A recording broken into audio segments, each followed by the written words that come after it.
intellekt bizi üçün bir böyük bir databaza. Məlumatı ilk verməklə məlumatı keyfiyyətli vermək arasında həmişə rəqabət var. Mark Twain-in çox gözəl bir kəlamı var. Deyir ki, yalan xəbər dünyanı yarı elədir. Doğru xəbər isə hələ ayaqqabısını geyinir.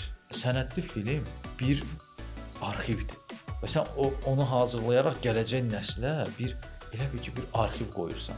Müsbət olan şeylər də var ki, biz onları da mütləq qeyd etməliyik. Bu xüsusilə də artıq formalaşmış Azərbaycan jurnalistikasının çox vətənpərvər olması.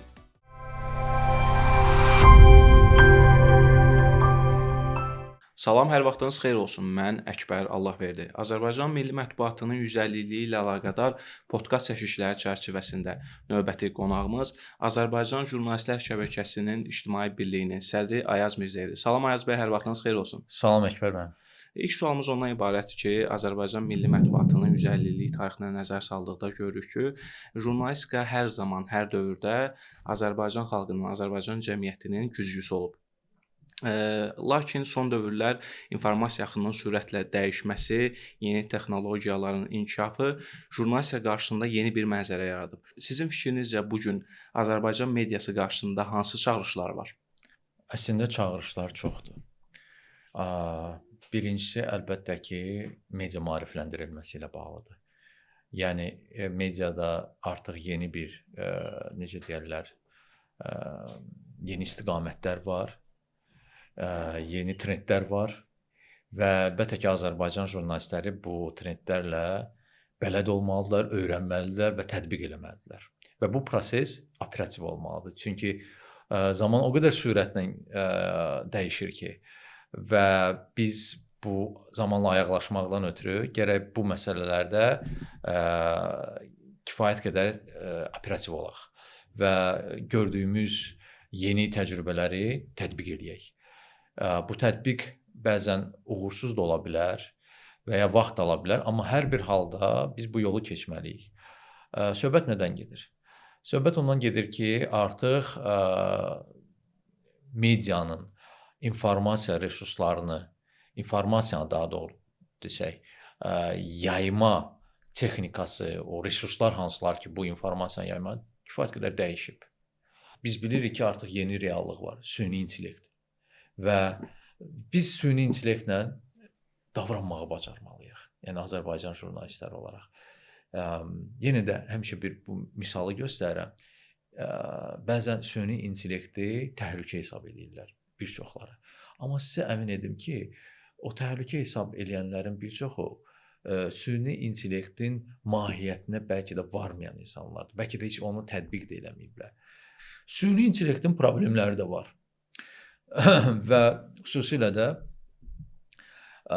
süni intellekt vasitəsilə fake xəbərlər, fake görüntülər, yalan vizual necə deyirlər, materiallar hazırlana bilir. Biz bunu görürük. Amma eyni zamanda da bu sahə üzrə peşəkarlar artıq bu necə deyirlər, materialları, xəbərləri ayırd eləməyi də bacarmalıdır. Sırf media nümayəndələrindən gedirək.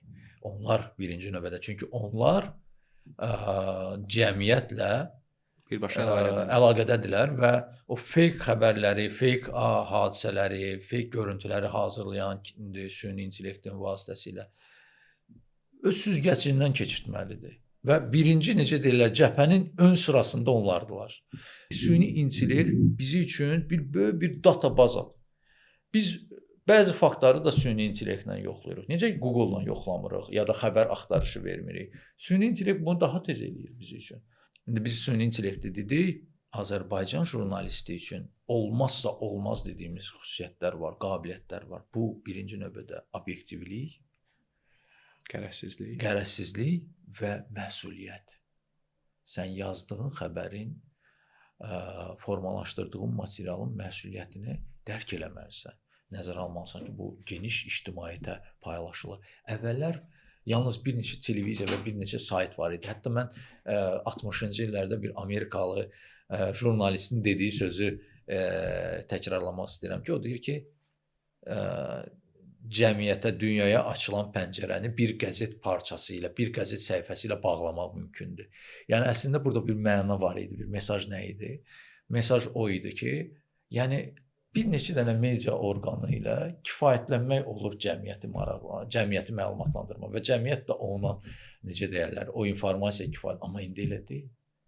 İndi çox böyük bir necə deyirlər, bir platforma var, sosial şəbəkələr və Azərbaycan mediasının o elan olunmamış rəqibidir sosial şəbəkələr, bizim media işçilərinin və biz gündəlik əsasda həm də onlarla rəqabət aparırıq. Baxın, belə bir ifadə var. Deyirlər ki, məlumatı ilk verməklə məlumatı keyfiyyətli vermək arasında həmişə rəqabət var. Bunlar həmişə bir-birləri ilə necə deyirlər, mübarizə aparırlar. Yəni söhbət saytdan, televiziyadan, YouTube kanalından gedəndə məlumatı ilk vermək və məlumatı keyfiyyətli vermək. Bu bir-biri ilə bəzən uzaqlaşan, bəzən də yaxınlaşan faktorlardır. Və bu ikisini bir yerdə cəmləşdirən media orqanı əlbəttə ki, o məşhur media orqanı olur. O samballı media orqanı olur və ona da inam yaranır. Mark Twain'in çox gözəl bir kəlamı var. Deyir ki, yalan xəbər dünyanın yarı elədir. Doğru xəbər isə doğru xəbər. Hələ ayaqqabısını geyinir. Yəni burada söhbət nədəndir? Yəni o artıq dünyanı yarı eləyib. 7 saat keçib, o artıq paylaşılıb. Sən keyfiyyətli doğru xəbəri isə 7 saat sonra verəndən sonra artıq sən uduzursan. İctimai rəy yaranır, səhv yaranır və sən artıq onu nəzarət eləyə bilmirsən. Biz data jurnalistikasını bilməliyik. Yəni data jurnalistikasının önəmi odur ki, biz deyirik ki, deməli 10 hektarlıq ərazidə yanğın baş verib və çox adam bu rəqəmlərdən baş çıxartmaya da bilər. Nəzərə alaq ki, hər kəsin intellektual səviyyəsi, düşüncəsi, savadı eyni deyil. Amma sən jurnalist olaraq sadələşdirməlisən həm də və də vizualizasiya gətirməlisən. Sən deməlisən ki, yanğın 10 hektarlıq ərazini əhatə edib. Misal üçün bu təxminən 3 və ya 4 Tofiq Bəhramov adına Respublika stadionunun ərazisinə bərabərdir. Amma eyni zamanda da müsbət olan şeylər də var ki, biz onları da mütləq qeyd etməliyik. Bu xüsusilə də artıq formalaşmış Azərbaycan jurnalistikasının çox vətənpərvər olmasıdır. Və bu əslində fəxr olunacaq bir detaldır. Və bunun üçün də bir çox faktorlar olub. Əlbəttə ki, Vətən müharibəsi dövründəki fəaliyyəti, o dövrdə özünü nümayiş etdirməsi, biliyini, savadını, vətənpərvərliyini, eyni zamanda da bu son vaxtlar baş verən proseslər nə dərəcədə bu necə deyirlər, xüsusiyyətin vacib olduğunu göstərdi. Və əlbəttə ki, həmin dövrdə peşəkarlıq səviyyəsində gördük. Rus dili, ingilis dili, bir sıra başqa dillərdə bilən jurnalistlər nə dərəcədə çox keyfiyyətli formada materiallar hazırladılar, postlar hazırladılar və informasiya cəbhəsinin bir qolu da həm də bizim jurnalistlərimiz idi. Dünya ictimaiyyətinə də açıq Dünya ictimaiyyətinə mesajları çatdırırdılar hərə bacardığı kimi, gecə-gündüz demədən və biz buna fəxr eləməliyik. Aziz bəy, mən bildiyim qədərilə siz İqtisad Universitetini bitirmisiniz, lakin sonradan jurnalistikaya yönəlmisiniz. Sizin fikrinizcə jurnalistikada sırf ixtisaslaşmış şəxslərmi olmalıdır, yoxsa qeyri-ixtisaslı şəxslər də fəaliyyət göstərə bilər? Mən hesab edirəm ki, həm qeyri-ixtisaslı şəxslər də olmalıdır, həm ixtisaslaşmış jurnalistlər də olmalıdır. Mən bir maraqlı bir detal deyim sizə. Əlbəttə, siz tutaq ki, səhiyyə jurnalistikasından danışırsınız. Yaxşı olmazmı ki, səhiyyə sahəsini bitirmiş bir şəxs məlumat versin və onu məhz jurnalist kimi izah eləsin və ya maliyyə sahəsini bitirmiş şəxs maliyyə xəbərlərini, biznes xəbərlərini desin. Çox yaxşı olar. O daha biliklidir, savadlıdır. Bir jurnalistin maliyyə xəbərlərini gedib sahəsini öyrənən qədər elə maliyyə sahəsində olan adamın jurnalistikaya qədəm qoyması, burada öz fikrini, qabiliyyətini izah eləməsi daha yaxşı olar. Bəli, sadəcə bir vacib bir nüans var. O nüans da odur ki, həmin şəxs jurnalistikaya daxil olandan sonra həm də öz qarşısına məqsəd qoymalıdır ki, jurnalistikanın da prinsip və qaydalarını öyrənsin. Jurnalistika baxımından özünü inkişaf etdirmək. Bəli, jurnalistika baxımından. Məsəl üçün bu ola bilər hər hansı bir qısa informasiyanın yazılması, təqdimatı, aparıcılıq xüsusiyyətləri, montaj. Bu jurnalistika, media elə bir sahədir ki, burada universal jurnalistlər də olmalıdır. Məsəl üçün təhlilçilər var. Siz baxırsınız, həftə sonları təhlil verilişi aparır. Yeri gələndə o siyasətçi ilə siyasətçi kimi danışır, yeri gələndə maliyyəçi ilə maliyyəçi kimi danışır, yeri gələndə idman mütəxəssislə idman sahəsini mükəmməl bilən bir şəxs kimi, ekspert kimi danışır. Bu artıq həm fitri istedaddır, həm əziyyətdir, həm özü üzərində işləmədir və bu hər kəsdə olmur bu qabiliyyətlər. O var, universal.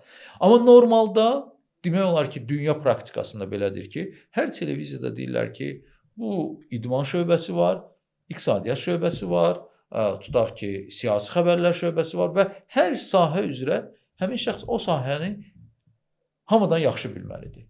Qeyri media ixtisası olan şəxslərin mediada çalışmasında mən heç bir qəbahət görmürəm.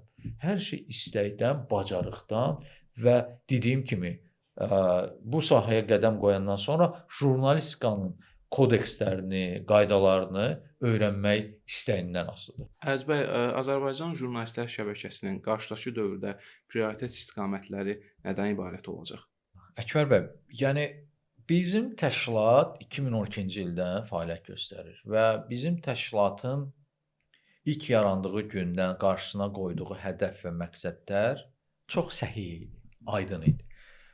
Məqsəd nə idi? Ümumiyyətlə bu təşkilatı yaradanda mən və həmkarlarımın əsas məqsədi o idi ki, bizim jurnalistika fəaliyyətimiz Azərbaycanda elə yenicə təlimlərin, jurnalistika, media təlimlərinin formalaşmağa başladığı ərəfə idi. Çox az sayda təlim mərkəzləri var idi.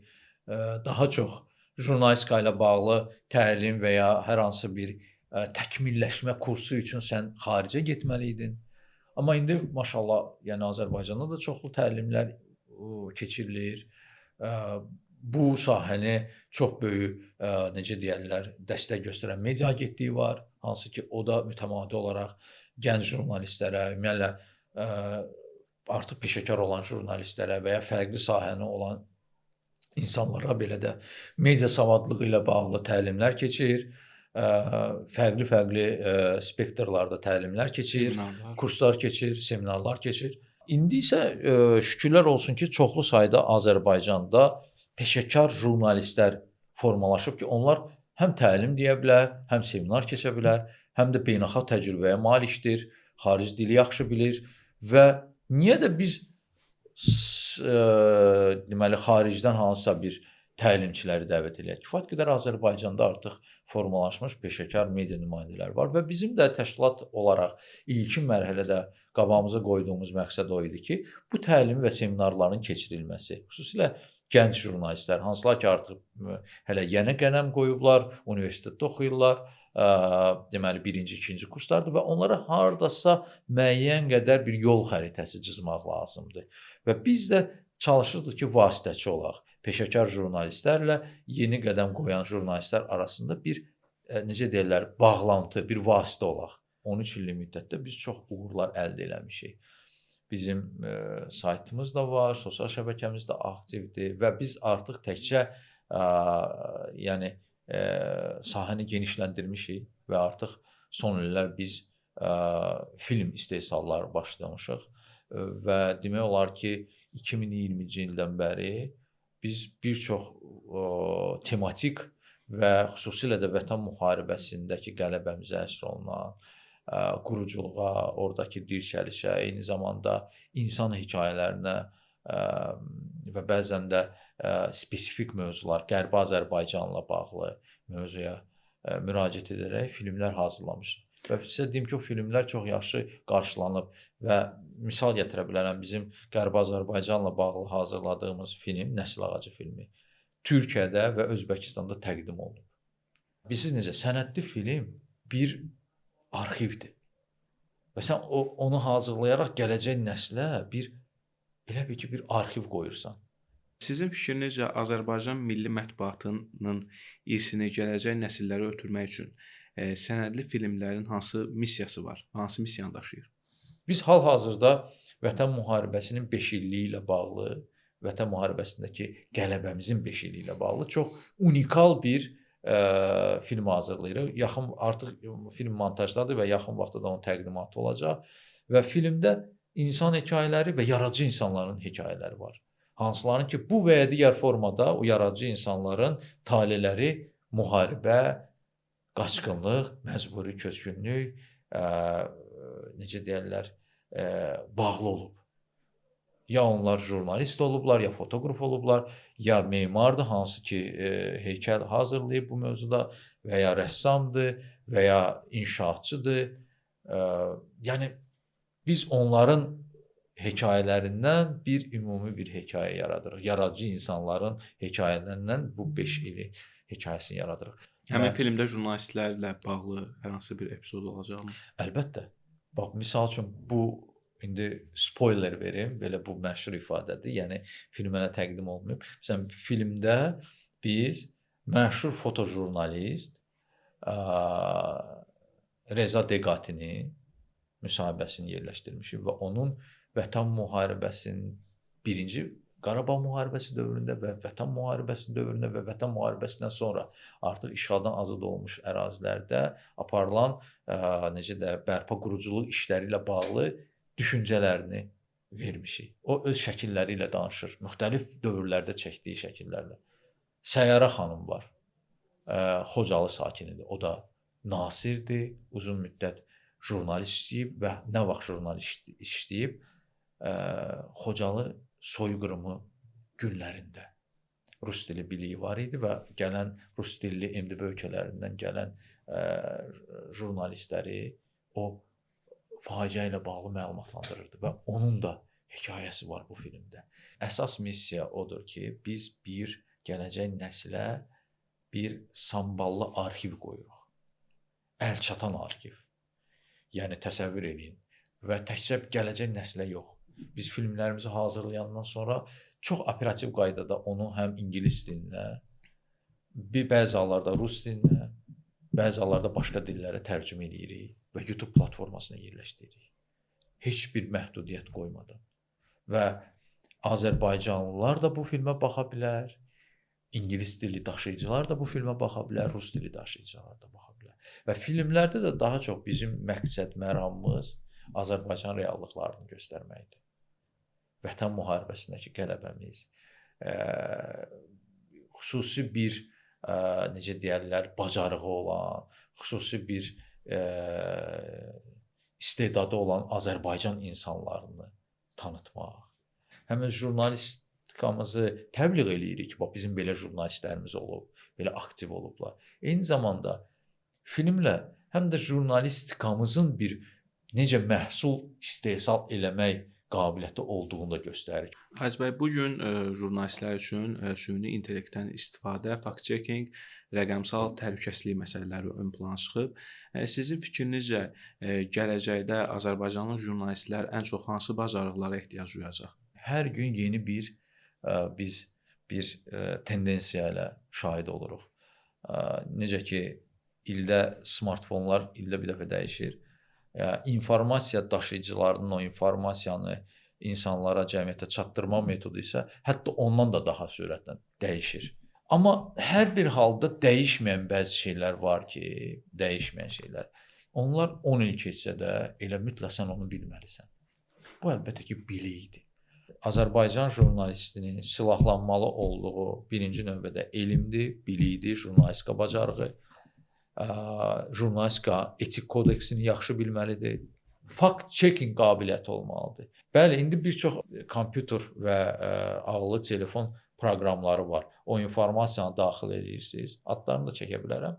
Mən bəzən istifadə edirəm. Məsələn, artıq o proqram yazır ki, bu səhv məlumatdır, bu düz məlumat. Söhbət heç Azərbaycanla yox, dünya ilə bağlı. Məsələn, hansısa bir dünyada məşhurla bağlı və ya siyasi xəbərlə bağlı, iqtisadi xəbərlə bağlı. Səndə bir sual yaradan məqam varsa, sən onu o proqrama verirsən, deyirlər ki, yox, heç bir əsası yoxdur və ya əsası var. bacarmaq lazımdır. O proqramları öyrənmək lazımdır. Onları işlətməyi bacarmaq lazımdır. Mən çox istərdim ki, belə görüm bizim jurnalistlərimizi. Və görüm və fəxr eləyim, qürur duyum. Və inanırsınız, indi görüb fəxr elədiyim, qürur duyduğum jurnalistlərin sayı da az deyil. Onları da tez-tez izləyirəm. Və əlbəttə ki, məhz bu jurnalistlər 150 il əvvəl o torpağa necə deyirlər, cücərtisi qoyulan Azərbaycan mətbuatının Zərdabi tərəfindən Əkinci qəzeti ilə onun daşıyıcılardır. Onların daşıyıcılardır və onlar olduqca öz təcrübələrini bölüşdükcə o ənənə, o savad, o bilik, o yanaşma, o istək heç vaxtı yox olmayacaq. 150 il daha sonra da yaşayacaq. Yenə deyirəm, yəni mənə elə gəlir ki, həmin o jurnalistləri, media nümayəndələrini biz həm qorumalıyıq, həm onların təkmilləşməsinə səbəb olmalıyıq, dəstək olmalıyıq və məhz onlar bizim bayraqdarımız olmalıdırlar, məhz media sayəsində. Əziz bəy, bizimlə dəyərli fikirlərinizi bölüşdüyünüz üçün sizə minnətdarlığımı bildirirəm. Çox sağ olun. Təşəkkür edirəm.